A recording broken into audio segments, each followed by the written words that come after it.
प्रिय विद्यार्थियों एवं सम्मानीय श्रोतागण, आप सभी को भी मेरी ओर से प्रणाम, नमस्कार, सुप्रभात एवं स्वागतम। बीएससी भाग द्वितीय के समस्त विद्यार्थियों का आज के व्याख्यान प्रस्तुतिकरण में आप सभी का हार्दिक अभिनंदन।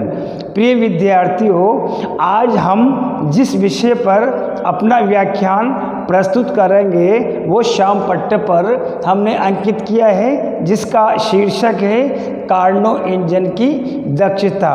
प्रिय विद्यार्थियों, सबसे पहले कार्नो इंजन की दक्षता से संबंधित विगत व्याख्यानों में हमने जो प्रमुख अभिग्रहित जो हमने प्रस्तुत किए थे, ये समस्त अभिग्रहित प्रमुख भाग बीएससी भाग द्वितीय के प्रश्न पत्र तृतीय के भौतिक रसायन से अध्याय द्वितीय से इकाई द्वितीय से ऊष्मागतिक द्वितीय से चुना गया है। प्रिय विद्यार्थियों, आज हमारा जो शीर्षक है वो है कार्नो इंजन की दक्षता।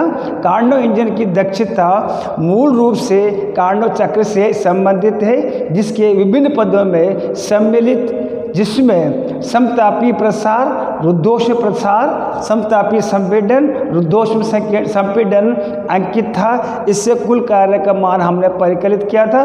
कुल कार्य के मान को परिकलित करने के पश्चात में हमने विभिन्न समीकरण जो है समीकरण नंबर 18 के रूप में जो है हमने परिकलित की थी, जिसके विभिन्न भाग ईटा बराबर W/+W1, पहला वाला भाग, दूसरा वाला भाग W/Q2 था, तीसरा वाला भाग Q2 - K1/Q2 था, चौथा वाला भाग T2 - K1/T2 था। आइए आज का जो शीर्षक है समीकरण नंबर 18 का जो चौथा वाला जो भाग है, यहीं से हम इसको उठाते हैं और कार्नो इंजन की दक्षता को हम सुपरिभाषित करते हैं समीकरण नंबर 18 के चौथे भाग से।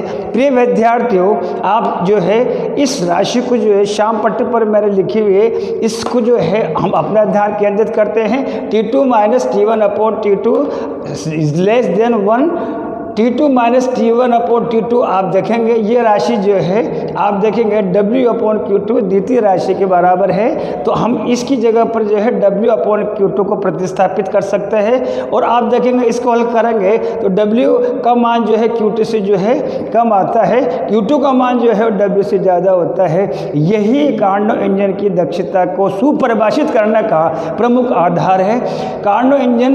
कार्नो चक्र के प्रमुख जो परिणाम है उसको जो हम इस तरह से सुपरिभाषित करते हैं, प्रमुख जो बिंदु हैं उस पर जो है क्रमबद्ध तरीके से कार्नो चक्र के परिणामों को जो है हम उस पर चर्चा करते हैं। पहला वाला जो परिणाम है T2 - T1 जो है T2 के होता है। प्रिय विद्यार्थियों, समीकरण नंबर 19 से हमें कार्नो इंजन की दक्षता से संबंधित महत्वपूर्ण परिभाषा हमें मिलती है।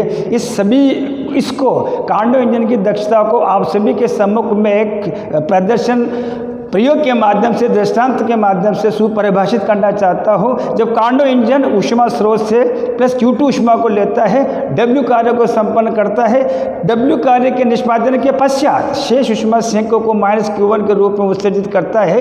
ये सभी पद मिलकर के जो है कार्नो इंजन की दक्षता को सुपरिभाषित करते हैं। इसको ईटा के द्वारा दर्शाया गया है। गणित रूप में हम इसको जो है समीकरण नंबर 19 से ये विदित होता है, ये सिद्ध होता है कि जब कोई भी कार्नो जो इंजन है जब ऊष्मा स्रोत से ऊष्मा को अवशोषित करता है तो ऊष्मा को अन्य व्यय किए बिना संपूर्ण अवशोषित ऊष्मा का कार्य में रूपांतरण जो है असंभव होता है। अन्य शब्दों में हम यूँ भी परिभाषित करते हैं कार्नो इंजन की दक्षता को, जब कार्नो इंजन ऊष्मा स्रोत से जो युग्मित किया जाता है, जोड़ा जाता है, प्लस Q2 ऊष्मा को जो है अवशोषित करके W कार्य को निष्पादित करता है, संपन्न करता है। ऐसी स्थिति में निष्पादित कार्य में जब अवशोषित ऊष्मा Q2 का भाग दिया जाता है तो प्राप्त राशि भी जो है कार्नो इंजन की दक्षता कहलाती है। इसको ईटा के द्वारा प्रदर्शित किया जाता है। अन्य प्रमुख परिणाम कार्नो चक्र के निम्न प्रकार है। पहला वाला जो परिणाम मैंने श्याम पट्ट पर अंकित किया है, T2 - T1/T2 का मान जितना ज़्यादा होगा आप देखेंगे दक्षता का मान जो है उतना अधिक होगा। अगला वाला जो परिणाम है कार्नो चक्र का, मैं इस ढंग से सुपरिभाषित करता हूँ कि ब्रह्मांड में किसी भी तंत्र के लिए, किसी भी निकाय के लिए, किसी भी वस्तु के लिए जो है दक्षता का मान जो है इकाई नहीं हो सकता, 100% नहीं हो सकता, 100 नहीं हो सकता। दक्षता का मान हमेशा जो है इकाई से जो है कम होता है। इसको अन्य प्रतिशत रूप में यूँ भी सुपरिभाषित कर सकते हैं, यूँ भी प्रदर्शित करते हैं, ईटा का मान जो है 100 से कम होगा। अगला वाला जो मैंने सैद्धांतिक रूप से कार्नो इंजन की दक्षता को सुपरिभाषित करने वाला जो है एक सरल रेखीय डायग्राम बना है। ये डायग्राम ये आगे बताता है कि ऊष्मा इंजन H ही जो है ऊष्मा स्रोत से प्लस Q2 ऊष्मा को अवशोषित करता है, प्लस W1 कार्य को निष्पादित करता है, संपन्न करता है, और शेष ऊष्मा माइनस Q1 जो है सिंक को उत्सर्जित करता है।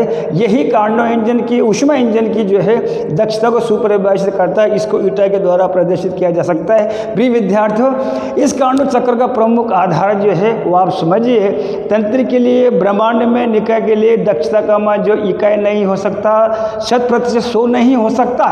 हमेशा जो है किसी ब्रह्मांड की दक्षता का मान जो है आप देखेंगे यहाँ पर निकाय के लिए जो है आप देखेंगे इकाई से कम होगा।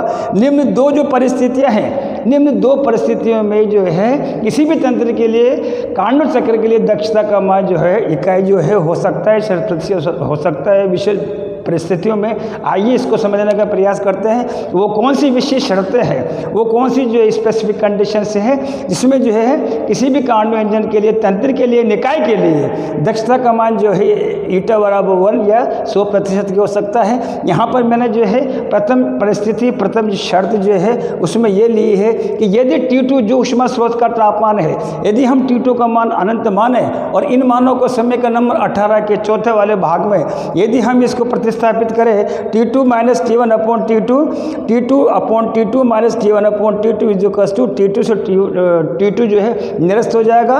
हमारे पास में 1 माइनस T1 अपॉन T2 बचेगा। आप देखेंगे यहाँ पर T1 T2 का मान जो है हमने अनंत रखा है, T2 जो है पुनः प्रिय विद्यार्थियों T2 जो है ऊष्मा स्रोत का तापमान है, और T1 अपॉन इन्फाइनाइट बराबर 0 के होता है, बराबर हो जाएगा 1 के, और ईटा बराबर हो जाएगा 1 के, which is impossible because T2 is नवल express as that is infinite. अर्थात T2 का मान जो है कभी भी जो है अनंत नहीं हो सकता, ऊष्मा स्रोत का तापमान कभी भी अनंत नहीं हो सकता। फिर से समझिए, T2 का मान अनंत रखने पर आप देखेंगे ये पूरी वाली जो राशि है ये 0 हो जाएगी, 1 अपॉन इन्फाइनाइट बराबर 0 की होगा, और ऐसी स्थिति में ईटा बराबर 1 की होगा, 100% होगा, 100% होगा, ईटा बराबर 1 की होगा, जो असंभव होगा क्योंकि ऊष्मा स्रोत का तापमान जो है कभी भी जो है अनंत नहीं हो सकता। ऐसी स्थिति में जो है कार्नो इंजन की, कार्नो चक्र की दक्षता का मान इकाई होता है। आइए समझने का प्रयास करते हैं। अगले वाली जो विशेष परिस्थिति है इसमें हमने ये माना है T1 बराबर होता है 0 के, फिर से जो है T2 upon T2 minus T1 upon T2 बराबर माइनस T1 बराबर 0 के रखा है। ऐसी स्थिति में फिर देखेंगे दक्षता का मान इकाई होता है। प्रिय विद्यार्थियों, ब्रह्मांड में परम ताप का मान जो है 0 नहीं हो सकता, ये भी इम्पॉसिबल है। अतः संक्षिप्त में ये क्या जा सकता है कि ब्रह्मांड में आप देखेंगे दक्षता का मान जो है, जो दक्षता का मान जो होता है वो 100% नहीं हो सकता, इकाई नहीं हो सकता। दक्षता का मान जो है हमेशा इकाई से कम होता है। ये कार्नो चक्र के आधार पर जो है हमने समझाया है। फिर से समझिए, ब्रह्मांड में निकाय के लिए, तंत्र के लिए, कार्नो इंजन के लिए, कार्नो चक्र के लिए दक्षता का मान, ईटा का मान जो है इकाई के बराबर नहीं हो सकता, 100 नहीं हो सकता, 100% नहीं हो सकता। विशेष परिस्थितियों में जो है ईटा का मान, दक्षता का मान 100% होगा। दोनों शर्तें जो है ब्रह्मांड में जो है प्राप्त करना असंभव है। अतः किसी भी निकाय के लिए, किसी भी तंत्र के लिए प्रिय विद्यार्थियों, दक्षता का मान जो होता है इकाई से जो है आप देखें कम होता है, 100 से जो है कम होता है। इसको हम व्यावहारिक जीवन में यूँ भी अप्लाई कर सकते हैं। माना कि किसी परीक्षा में जो है विद्यार्थी जो है 100 विद्यार्थी अगर उपस्थित हो रहे हैं, ये आवश्यक नहीं है कि 100 के 100 जो है 100 के 100 जो है आप देखेंगे पास होंगे, उसमें से कुल फेल भी होगा, किसी का परिणाम सप्लीमेंट्री के रूप में भी आएगा। तो हमारा जो कहने का तात्पर्य है, कोई भी जो हमें मिशन, कोई भी टास्क, कोई भी कार्य हमें निष्पादन के लिए दिया गया है उसमें 1 या 2% कहीं पर भी जो है कमी रहेगी। और हम ये कहेंगे, जैसे मैंने भी एक परीक्षा से संबंधित एक दृष्टांत प्रस्तुत किया कि किसी भी परीक्षा में 100 विद्यार्थी जो है परीक्षा दे रहे हैं, तो ये जरूर नहीं है, ये आवश्यक नहीं है कि 100 के 100 जो है पास होंगे। यदि 100 के 100 पास हो जाते हैं, ऐसी स्थिति में जो है दक्षता का मान जो है आप देखेंगे इकाई होगा, 100% होगा, 100 होगा। लेकिन स्वाभाविक है 1 या 2% ऐसे भी विद्यार्थी होंगे जिनकी जो है परफॉर्मेंस जो कम होगी। अतः संक्षिप्त में कार्नोट चक्र के आधार पर, विभिन्न प्रक्रमों के आधार पर, विभिन्न पदों के आधार पर, ऊष्मागतिकी तथ्यों, प्रतीकों, वैज्ञानिक दृष्टिकोणों के आधार पर ये समझाया जा सकता है, सिद्ध किया जा सकता है कि ब्रह्मांड में दक्षता का मान जो है हमेशा जो है 100 से कम होगा, इकाई से कम होगा। इसका मान कभी भी इकाई के बराबर या 100% के बराबर नहीं होगा।